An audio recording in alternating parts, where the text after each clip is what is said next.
शुरू हुआ क्या? ये नहीं आ रहा है ना.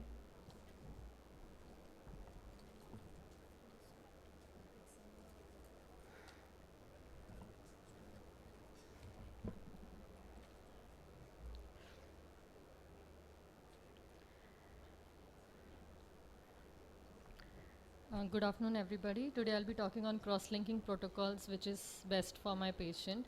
And I'll just skip through the basic things so that I finish it in 3 to 4 minutes.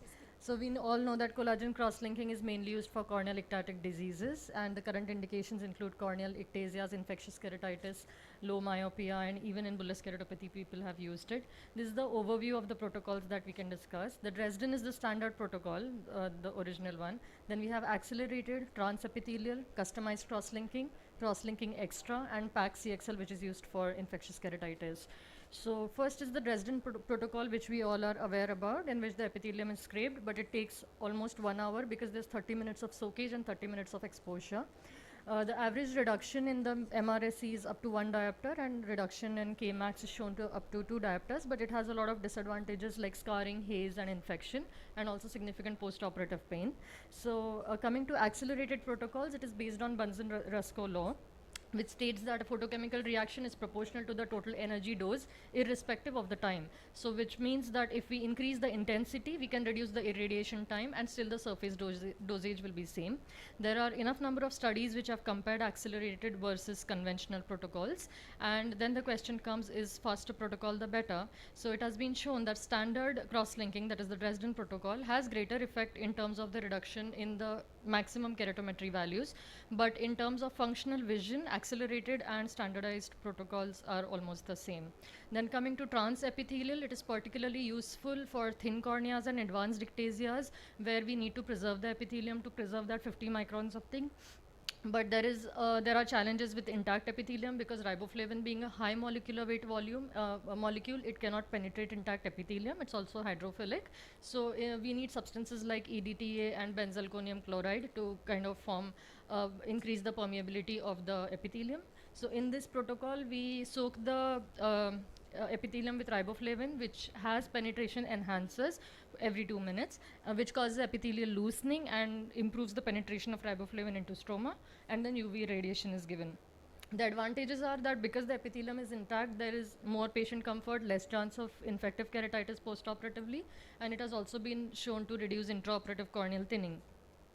But the disadvantages are that because there is an intact epithelium, the oxygen diffusion is less, which is very important for cross-linking to occur. And the depth of stromal demarcation line is approximately 200 microns versus 300, which is seen in standard protocol. Then whether to use continuous light or pulse light is another question. So this question comes because UV illumination has been shown to deplete the oxygen in the riboflavin soaked cornea, which is very important for photooxidation, that is type 2 reaction to occur. But in pulsed protocol, we have 1 second on and 1 second off cycle.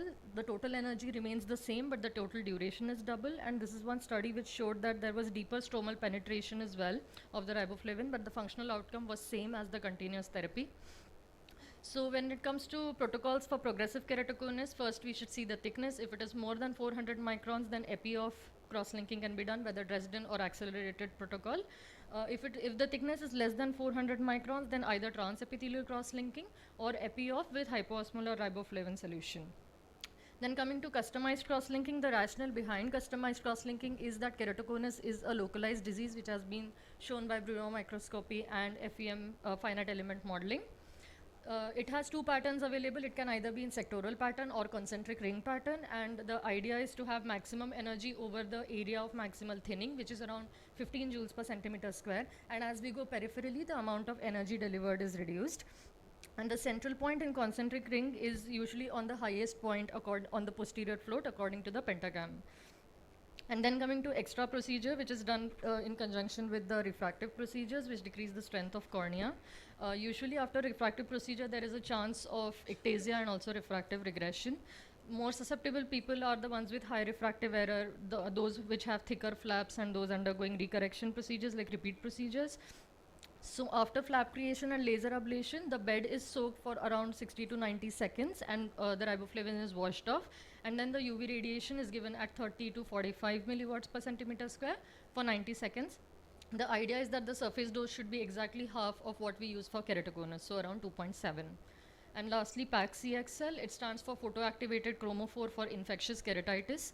So it has been shown that when riboflavin and UV irradiation are combined, it kills microbes, it also arrests stromal melting and reduces inflammation. Um, we can use either Dresden protocol or accelerated protocol, but the important thing is to kind of clean the edges around the infected area and freshen up the epithelium and then do the cross-linking. And various studies have shown that it acts better in bacteria and acanthamoeba, but not so much in fungal keratitis, but there are few studies which are still happening. So to conclude, there are expanding indications and customized protocols are the recent evolutions in cross-linking, and it should be individualized based on the condition being treated, and these individualized protocols optimize the procedure and make the results more predictable.